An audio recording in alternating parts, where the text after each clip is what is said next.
तो हेलो दोस्तों, आज का हमारा सेशन है। आज हम लोग पढ़ेंगे टाइप्स ऑफ जीएसटी, जीएसटी कब हमको लेना पड़ता है, जीएसटी का क्या बेनिफिट्स होते हैं एंड कौन-कौन से जीएसटी होते हैं। तो अगर आप भी ये सीखना चाहते हैं तो जल्दी से पूरा वीडियो देखें, डोंट स्किप ना करें और हमारे चैनल पे नए हैं तो जल्दी से वीडियो को सब्सक्राइब कर लें। तो चलिए हम अपना सेशन स्टार्ट करते हैं बिना देर किए हुए।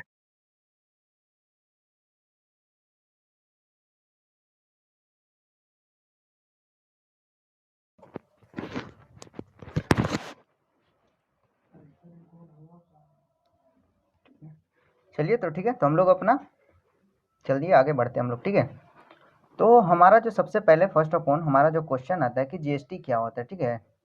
हमारा क्या है कि जीएसटी क्या होता है ना, यहाँ पे हमारे पास मेंशन किया गया जीएसटी क्या होता है, ठीक है। अगर हम लोग जानेंगे अगर जीएसटी के बारे में, है ना, तो लिखा हुआ सिंपल एक्सप्लेनेशन मैंने किया है, ठीक है। जीएसटी क्या होता है तो गुड्स एंड सर्विस टैक्स होता है ना। ये जीएसटी का फुल नेम मेंशन क्या किया गया, जीएसटी का ये फुल नेम मेंशन किया गया, ठीक है। क्या होता है, गुड एंड सर्विस टैक्स, ठीक है। सिंगल इनडायरेक्ट टैक्स होता है, ठीक है। ये क्या है, सिंगल इनडायरेक्ट टैक्स है ना, जो गुड्स और सर्विस पे लगता है। गुड्स मतलब जो सामान होता है, या फिर सर्विस मतलब जो हम सर्विसेज प्रोवाइड करते हैं उस पे टैक्स लगते हैं ना। अगर हम बात करें, है ना, थोड़ा सा अगर नीचे स्क्रॉल करते हैं तो यहाँ पे देखते हैं ना, पहले हमारे पास बहुत सारे टैक्स होते थे, ठीक है। ये सारे वैट होता था, सर्विस टैक्स होता था, है ना, एक्सेट्रा। ये सारी जो टैक्सेस थे वो पहले लगते थे, ठीक ना। तो इन सबको अलग अलग टैक्स को हटा करके एक सिंपल टैक्स लाया गया था, ठीक ना। एक सिंपल टैक्स लाया गया है जिसको हम लोग नाम है जीएसटी हमारा, ठीक है। क्या हमारा जीएसटी है ना। देख सकते हैं यहाँ पे लिखा हुआ आप सबको, है ना, ये सारी चीजों को रिप्लेस करके एक टैक्स लाया गया था जीएसटी, ठीक है। अब ये क्या करता है, पूरा ऑल ओवर इंडिया में जीएसटी लागू होता है, ठीक है। ऑल ओवर इंडिया में जीएसटी लागू है, ठीक ना।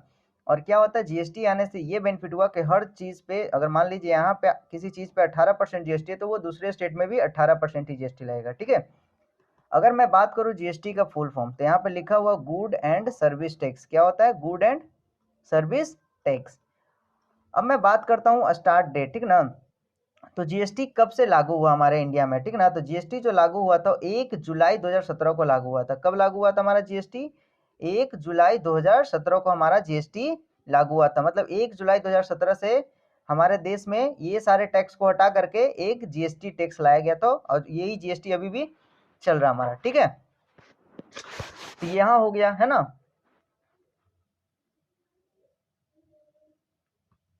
अब हम लोग थोड़ा सा नीचे आएंगे, ठीक है। अब यहाँ पे मेंशन किया गया जीएसटी क्यों लाया गया, है ना। जीएसटी क्यों लाया गया, अगर आपसे कोई क्वेश्चन करेगा कि हाँ जीएसटी क्यों आया, है ना, वाई जीएसटी, है ना, इंट्रोड्यूस्ड, है ना। तो आप आपको वहाँ पे क्या बताना, जैसे कि देखिए ओल्ड वाला जो सिस्टम था उसमें काफी सारे प्रॉब्लम हो रहा था, ठीक ना। पहले काफी सारे दिक्कतों का सामना करना पड़ता था, है ना।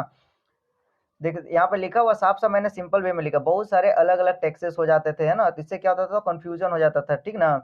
टैक्स पर टैक्स देना पड़ जाता था, टैक्स पे भी टैक्स देना पड़ जाता, ठीक ना, है ना। तो इस कारण से क्या हुआ कि, और ये बिलिंग और फिलिंग काफी कॉम्प्लेक्स हो जा रहा था इस पहले, ठीक ना। तो इस वजह से इसको आसान करने के लिए जीएसटी को लाया गया, है ना। इसको आसान और सिंपल करने के लिए क्या लाया गया था, हमारे पास जीएसटी आया है, ठीक ना। और हमेशा याद रखें कि जीएसटी 1 जुलाई 2017 से लागू हुआ हमारे इंडिया में, ठीक है। अगर हम उसके बात करते हैं, ठीक ना, अब जीएसटी ने क्या सोल्व किया ठीक है, यहाँ पे बात करा कि जीएसटी ने क्या प्रॉब्लम को सोल्व किया, ठीक ना। तो पहले तो ये वन नेशन है और वन टैक्स है। कितना टैक्स है, ये वन टैक्स है, ठीक ना। इसमें सिंपल बिलिंग है और इसका रिटर्न फाइल भी जो होता है वो एकदम सिंपल तरीके से हो जाता है ना, इसमें ज्यादा टाइम भी नहीं लगता, ठीक है। अगर मैं बात करूं तो ये क्या हुआ कि हर स्टेट में सेम टैक्स, मतलब सारे स्टेट में सेम टैक्स लगेगा। जैसे मान लीजिए हम लोग फोन खरीदते हैं, अगर हमारे पास अभी 18% हमारे बिहार में लग रहा है तो किसी अदर स्टेट में भी उस पर 18% लगेगा, है ना। चाहे वो दिल्ली हो, चाहे वो गुजरात हो, चाहे वो हरियाणा हो, है ना। कोई भी 28 स्टेट है हमारे इंडिया में, ठीक ना। तो 28 स्टेट में सेम टैक्स लगेगा। जैसे बिहार में लग रहा वही टैक्स अदर स्टेट में भी लगेंगे, ठीक है। अब इसमें क्या हुआ, डबल टैक्स रिमूव हो गया। क्या हो गया, डबल टैक्स रिमूव हो गया। मतलब कि एक ही चीज के लिए हमको 2 बार टैक्स, 3 बार टैक्स नहीं पे करना पड़ रहा है, ठीक है। अब हम लोग थोड़ा सा नीचे बढ़ते हैं, ठीक है। अब यहाँ पे मेंशन किया कि जीएसटी के टाइप, जीएसटी कितने टाइप के होते हैं। तो देख सकते हैं यहाँ पे बेसिकली जीएसटी 4 टाइप के होते हैं, ठीक ना। बेसिकली तो वैसे 3 ही टाइप का होता है, लेकिन यहाँ पे हम लोग 4 टाइप के बारे में पढ़ेंगे, ठीक ना। 4 टाइप में एक एक्स्ट्रा टाइप आया है, उसको मैं क्या है वो मैं आपको मेंशन कर रहा हूँ और क्लियर भी कर दे रहा हूँ कि क्या है वो सो 4 टाइप, ठीक ना। चौथा टाइप क्या होता है, ठीक है। तो पहला जो हमारा जो जीएसटी हमारा वो सीजीएसटी है। सीजीएसटी आपको पता होगा central goods and service tax जो है इसका फुल नेम है, ठीक है, central goods and services tax, है ना, ये सीजीएसटी का फुल नेम है ना। अगर मैं बात करूं तो ये जो होता है वो सेंट्रल गवर्नमेंट कलेक्ट करता है। क्या करता है? सीजीएसटी का जो टैक्स होता है वो कौन कलेक्ट करता है? सेंट्रल गवर्नमेंट इसको कलेक्ट करता है, ठीक है। जब सेल है ना सेम स्टेट के अंदर होता है तब सीजीएसटी लगता है ना। जब हम लोग जैसे मान लो हम लोग बिहार में हैं और कोई भी सामान हम लोग अगर बिहार में ही सेल करते हैं तो वहां पे हम लोग को कौन सा टैक्स लगाना होता है? सीजीएसटी और एसजीएसटी, है ना। कौन सा टैक्स? सीजीएसटी और एसजीएसटी। अब है ना, अब जब हम जिस स्टेट में है उसी स्टेट में अगर हम इस चीजों को सेल करते हैं तो आधा जो टैक्स होता है वो स्टेट गवर्नमेंट को मिलता है और आधा जो टैक्स होता है 50% वो सेंट्रल गवर्नमेंट को जाता है, ठीक है। कब? जब हम जिस स्टेट में और उसी स्टेट में प्रोडक्ट को सेल करते हैं या परचेज करते हैं तब, ठीक है।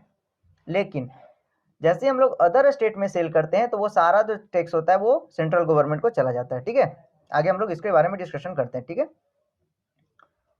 अब जैसे हम थोड़ा सा नीचे स्क्रॉल करते हैं तो देख सकते हैं यहाँ पे एक एग्जांपल दिया हुआ है ना। एग्जांपल्स में यहाँ पे बोला गया कि पटना गया, है ना, बिहार के अंदर, है ना, पटना से गया में, तो वहां पे कौन सा टैक्स लगेगा? सीजीएसटी और एसजीएसटी, है ना, और दोनों इक्वल ही रहता है। अगर टोटल टैक्स 18% है तो सीजीएसटी 9% लगेगा और एसजीएसटी 9% लगेगा। क्लियर है यहाँ तक? अब हम लोग चलते हैं दूसरा नंबर पे। दूसरा नंबर आता है हमारा एसजीएसटी। क्या? एसजीएसटी। तो एसजीएसटी तभी लगता है जब हम जिस स्टेट से बिलोंग हैं और उसी स्टेट में हम लोग प्रोडक्ट को सेल कर रहे हैं तब। दो टैक्स लगता है, सीजीएसटी और एसजीएसटी, है ना। अब एसजीएसटी का जो फुल नेम होता है state goods and services tax, है ना। एसजीएसटी का फुल नेम क्या होता है? State goods and services tax, ठीक है। अब यह जो है वो स्टेट गवर्नमेंट कलेक्ट करता है। स्टेट गवर्नमेंट जैसे कि बिहार का जो गवर्नमेंट होगा उसके पास ये टैक्स जाता है ना। अब ये कब होता है? जब हम जिस स्टेट से हैं और उसी स्टेट पर सेल करेंगे तब सीजीएसटी और एसजीएसटी लगता है। जैसे पटना गया तो यहाँ पे कौन सा टैक्स लगेगा? सीजीएसटी और एसजीएसटी। जब भी आप बिलिंग करेंगे, है ना, कहीं पे भी वर्क करेंगे, अब मान लीजिए पटना से आप पटना में कहीं पे वर्क करें और पटना में ही किसी भी पर्सन को सेल करते हैं, या फिर पटना चाहे मोतिहारी हो, बेतिया हो, है ना, दरभंगा हो, छपरा हो, गया हो, आरा हो, है ना, मुजफ्फरपुर हो, एक्सेट्रा, ठीक है। अगर वो बिहार के अंदर किसी भी डिस्ट्रिक्ट में हम अगर सेल कर रहे हैं तो हमको दो टैक्स लगाना होगा, एक सीजीएसटी और एक एसजीएसटी, है ना। कब लगाना होगा? जब हम जिस स्टेट से हैं और उसी स्टेट में अगर हम सेल कर रहे हैं तो हमको सीजीएसटी और एसजीएसटी दोनों लगाना होता है, ठीक है। लेकिन इनके समटाइम क्या होगा कि हम बिहार से तो हैं, बिहार में काम कर रहे हैं, लेकिन हम लोग क्या करते हैं sometime out of state sell करते हैं। लाइक हम लोग झारखंड बेच रहे हैं, है ना, झारखंड हो गया, दिल्ली हो गया, है ना, उत्तर प्रदेश हो गया, है ना, अदर स्टेट किसी भी स्टेट में भेज रहे हैं। तो जैसे हम लोग दूसरा स्टेट को क्रॉस करेंगे तो वहां पे हमको सीजीएसटी एसजीएसटी न लगा करके आईजीएसटी लगाना है, ठीक है। चलिए हम लोग अब आ जाते हैं आईजीएसटी पे। देख सकते हैं यहाँ पे हमारा आईजीएसटी का जो फुल नेम होता है ना, integrated goods and services tax. IGST का फुल नेम क्या होता है? Integrated goods and services tax. ये चीज आपको माइंड में रखना है, ठीक है, इस सबका फुल नेम आपको याद कर लेना है, ठीक है। अब ये जो टैक्स होता है वो सेंट्रल गवर्नमेंट कलेक्ट करता है। कौन करता है? Central government IGST total collect करता है। जैसे हम लोग किसी अदर स्टेट में, मान लेते हैं हम पटना में, मतलब पटना में वर्क कर रहे हैं और हम लोग उत्तर प्रदेश में सामान बेच रहे हैं, ठीक है। तो मान लीजिए मान लो 1 लाख का प्रोडक्ट है, उस पर 18% टैक्स दिया, मतलब कि 18,000 रुपया, ठीक है। तो वो जो 18,000 जो टोटल होगा वो सेंट्रल गवर्नमेंट के पास जाएगा, ठीक है ना। स्टेट गवर्नमेंट को उसमें से कुछ भी नहीं मिलेगा, है ना। जैसे हम लोग अदर स्टेट में माल को सप्लाई करेंगे तो जो भी टैक्स बनेगा वो सारा सेंट्रल गवर्नमेंट के पास जाएगा। हाँ, लेकिन जिस स्टेट से हैं और उसी स्टेट में अगर हम लोग चीजों को बेच रहे हैं तो वहां पे आधा सेंट्रल गवर्नमेंट को जाता है और आधा स्टेट गवर्नमेंट को जाता है। यहाँ तक क्लियर होगा आप लोगों को, ठीक है। अब हम लोग बात करते हैं, जैसे कि यहाँ पे एग्जांपल दिया हो, हम लोग बिहार में चीजों को बेच रहे हैं, वो कहाँ सप्लाई कर रहे हैं? हम लोग दिल्ली में, तो वहां पे क्या लगेगा? आईजीएसटी, है ना। चाहे बिहार से हम किसी भी अदर स्टेट में सेल करेंगे तो वहां पे हम लोग को आईजीएसटी लगाना है, ठीक है। ये हमारा तीसरा जो था जीएसटी, तीसरा टाइप का जो जीएसटी आईजीएसटी है वो खत्म हो गया, ठीक है। अब एक आता है फोर्थ नंबर, है ना, यूटी जीएसटी, ठीक है। यूटी मतलब देखो ये भी एक क्या है? जीएसटी है, लेकिन यूटी लगा दिया यूनियन टेरिटोरीज। हमारे इंडिया के अंदर स्टेट तो है और साथ ही साथ यूनियन टेरिटोरी भी है ना, यूटी जिसको बोलते हैं हम लोग, ठीक ना। तो यूनियन टेरिटोरीज, स्टेट मतलब यूनियन टेरिटोरी, यूटी जो होता है वहां पे यूटी जीएसटी हम लोग लगाते हैं, है ना। यूटी जीएसटी कब लगेगा, है ना। तो सिंपल, जब हम जिस स्टेट से जिस यूटी में रह रहे हैं और उसी यूटी में हम लोग सामान को बेच रहे हैं, जैसे कि लाइक दिल्ली, दिल्ली क्या है? हमारा यूटी है ना। वो स्टेट नहीं है ना, वो क्या है, एक यूटी है। तो अगर दिल्ली में कोई सामान खरीदेगा और दिल्ली में ही सप्लाई करेगा, दिल्ली से सामान खरीदा और दिल्ली में ही सप्लाई किया, तो वहां पे क्या डालेगा, एक यूटी जीएसटी डालेगा। क्या डालेगा, यूटी जीएसटी, और एक डालेगा सीजीएसटी, ठीक है। लेकिन यूटी जीएसटी भी एक आता है स्टेट टैक्स में ही है ना, तो इसमें क्या डालते हैं लोग, एसजीएसटी भी लगा सकते हैं और सीजीएसटी भी लगा सकते हैं। यूटी जीएसटी को अगर आप चाहें तो रिप्लेस करके एसजीएसटी सीजीएसटी भी लगा करके काम कर सकते हैं, कोई दिक्कत नहीं होने वाला है, ठीक है। अगर आप चाहें तो यूटी जीएसटी लगा सकते हैं ना। अगर आप जिस यूटी से हैं और उसी यूटी में आप सामान को सप्लाई कर रहे हैं तो आपको दोनों टैक्स लगाना होगा, यूटी जीएसटी और सीजीएसटी, ठीक है।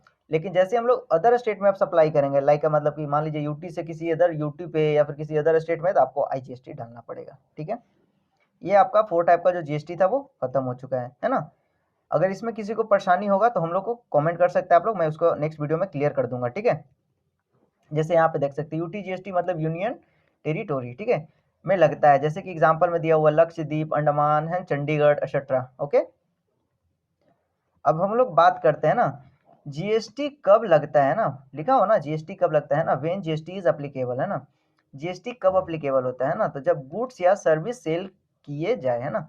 जब क्या करते हैं हम लोग, जब गुड्स या सर्विस को हम लोग बेचते हैं ना, क्या करते हैं, बेचते हैं, तो वहां पे हम लोग को क्या लगता है, जीएसटी लगता है। जैसे कि अब हम लोग अगर मान लेते हैं मोबाइल का शॉप खोल रहे हैं, तो मोबाइल बेच रहे हैं, लैपटॉप बेच रहे हैं, फूड बेच रहे हैं, है ना, या फिर कोई चीज का रिपेयरिंग कर रहे हैं, ये सारे चीजों पे जीएसटी लगता है ना।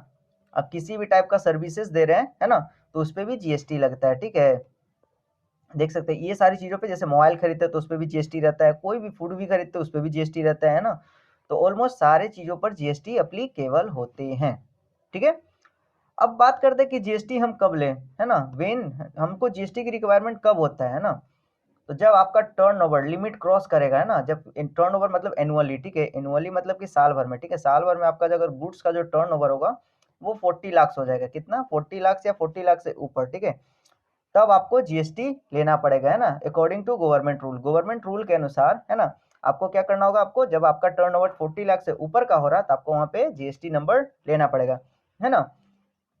क्या करना, अगर आप सर्विस कोई प्रोवाइड करें, किसी टाइप का आप सर्विस दे रहे हैं और आपका जो टर्नओवर हो रहा है वो 20 लाख या 20 लाख से ऊपर का हो रहा है ना, तब आपको क्या लेना पड़ेगा, वहां पे भी आपको जीएसटी लेना पड़ेगा, है ना। क्या करना पड़ेगा, जीएसटी लेना पड़ेगा, है ना। ये हुआ गुड्स पे 40 लाख एंड सर्विस पे, गुड्स पे 40 लाख है और सर्विस पे कितना है, 20 लाख रुपए है, सर्विस पे 20 लाख, है ना। मतलब कि आप किसी भी टाइप का आपका बिजनेस है और आपका जो टर्नओवर हो रहा है वो 40 लाख या 40 लाख से ऊपर है, तो आपको वहां पे जीएसटी लेना पड़ेगा।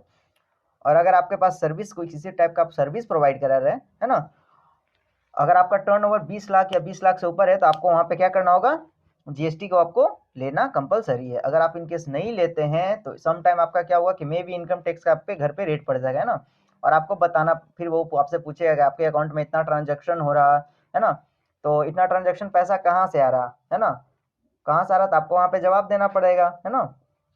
अब अकॉर्डिंग टू रूल के अनुसार तो चलना पड़ेगा, गवर्नमेंट अगर हम अपने कंट्री में है तो जो वहाँ का जो हमारा लॉ है उसके अनुसार हमको चलना पड़ेगा, है ना।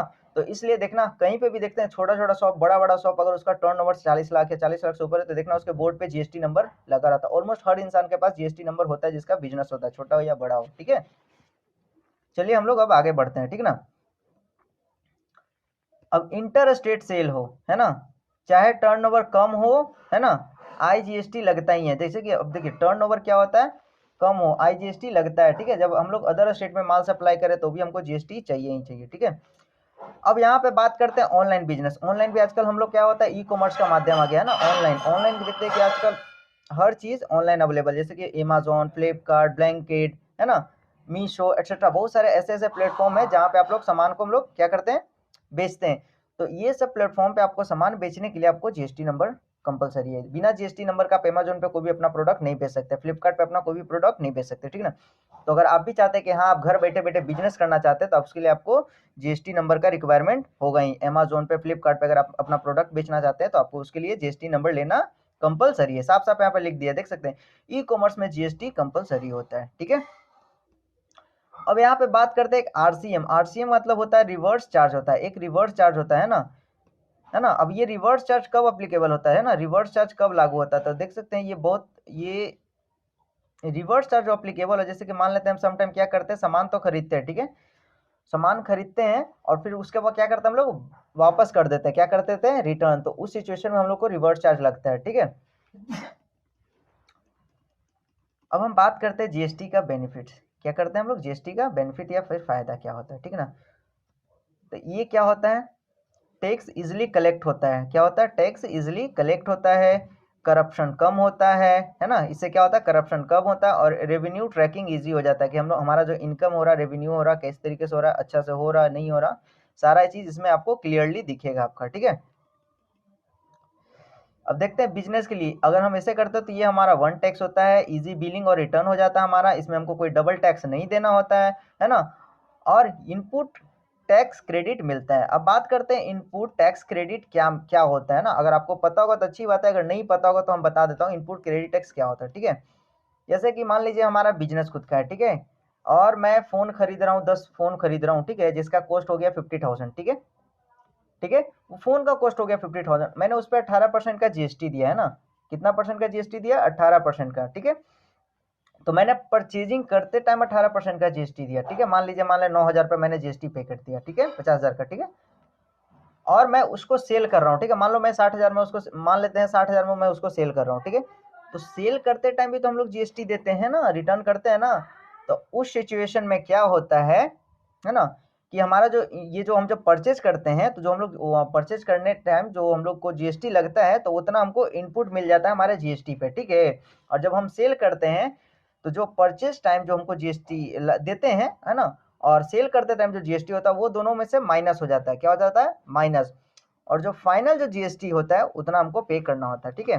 चलिए, मेरे ख्याल से भी ये चीज समझ में नहीं आएगा, ठीक है, तो इसको हम लोग प्रैक्टिकल करते हैं, ठीक है। लाइक, चलिए ये मैं दिखाता हूँ। जैसे मान लेते हैं हम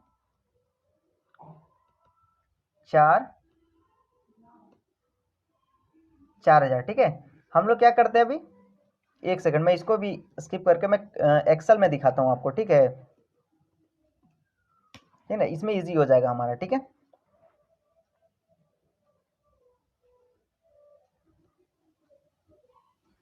वन सेकंड खुल रहा है एक्सेल हमारा, ठीक है, देख सकते हैं। तो हम लोग क्या कर लिया, अभी एक्सेल पे अपना ओपन आ गया, हमारा एक्सेल पे कमांड हो गया है, ठीक है। अब मैं आपको इसमें क्लियर करके आपको दिखा देता हूँ, ठीक है, ठीक है। चलिए, तो हम लोग क्या करते हैं, जैसे कि अभी हम लोग परचेज कर रहे हैं, PURCHAACD, क्या कर रहे हैं हम लोग, परचेज कर रहे हैं, ठीक है। अब कितना का परचेज कर रहे हैं, मान लेते हैं हम लोग 50,000 का परचेज कर रहे हैं। कितना का कर रहे हैं परचेज, 50,000 का, ठीक है ना। अब इसमें क्या दे रहे हैं हम लोग, जीएसटी पे कर रहे हैं। क्या कर रहे हैं, जीएसटी कितना परसेंट, 18%, है ना। तो हम लोग पहले निकालेंगे इक्वल, है ना, 50,000 का 18%, ठीक है, एंड देन एंटर। मतलब कि देख सकते हैं हम 50,000 का सामान खरीद रहे तो हमको 18 और इसमें जीएसटी लग गया हमारा 18%, 9,000 रुपये, ठीक है। अब टोटल वैल्यू हो गया, है ना, टोटल वैल्यू जो हमारा हो रहा, अब यहाँ पे निकाल देंगे इक्वल सम, है ना, और ये हम निकाल दिए इसका टोटल वैल्यू। मतलब क्या, हम 50,000 का फोन खरीद रहे हैं, लेकिन हमको पे कितना करना पड़ रहा, 50,900 हमको एक्स्ट्रा पे करना पड़ा जीएसटी का परचेज टाइम, ठीक है। अब मैं इसको क्या करूंगा, सेल करूंगा, क्या करूंगा, सेल, ठीक है।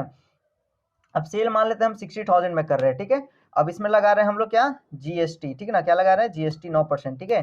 तो अब यहाँ पे निकालेंगे इक्वल, है ना, 60,000 का मान लेते हैं 9%, ठीक है। तो हमारे पास कितना आ जाता है, सॉरी,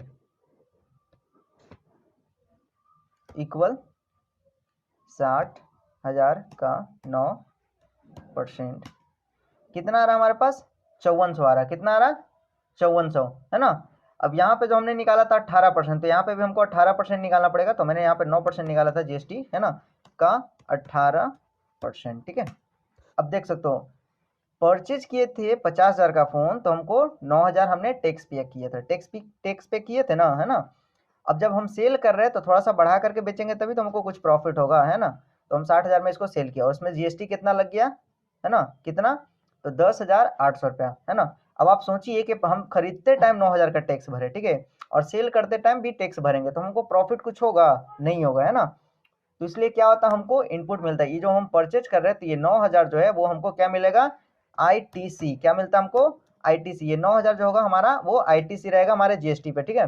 अब जैसे ही सेल कर रहे हैं थोड़ा बढ़ा करके, तो हमारा कितना टैक्स बन रहा, 10,800 है ना। तो हमारा जो टोटल टैक्स बन रहा सेल टाइम, ठीक ना, कितना बन रहा हमारा 10,800, ठीक है, इतना टैक्स बन रहा। लेकिन हमको पे कितना करना पड़ेगा, है ना। तो पे टैक्स जो हमको करना पड़ेगा, है ना, तो इक्वल, है ना, 10,000 इतना इसका, और माइनस कर देंगे हम इससे, ठीक है। एंड देन हमारा एंटर आ गया कितना 1800। तो हमको फाइनल जो टैक्स पे करना पड़ेगा वो सिर्फ और सिर्फ 1800 हमको पे करना पड़ेगा। क्यों? क्योंकि इतना हमको आईटीसी क्लेम किया, मैंने इतना का सामान खरीदे थे तो उस टाइम इतना हमने टैक्स ऑलरेडी पे कर दिया, ठीक ना। तो जो रिमेनिंग बच जाएगा टैक्स, हमको बस वही पे करना होता है, 1800 रुपया बस हमको इसमें पे करना पड़ेगा, ठीक है। तो आईटीसी यही होता है कि आईटीसी हमको इनपुट टैक्स क्रेडिट हमको मिलता है, ठीक है। और जब हम सेल करते हैं थोड़ा बहुत अमाउंट बढ़ाएंगे तो हमारा टैक्स थोड़ा बहुत बढ़ेगा, है ना। तो उसमें से टैक्स माइनस हो जाता है, और जो हमारा फाइनल जो टैक्स बनता है उसको हम लोग को पे करना होता है गवर्नमेंट को, ठीक है। आई होप ये चीज क्लियर होगा, लेकिन मैं इसका भी एक स्पेशल क्लास लूंगा, ठीक है।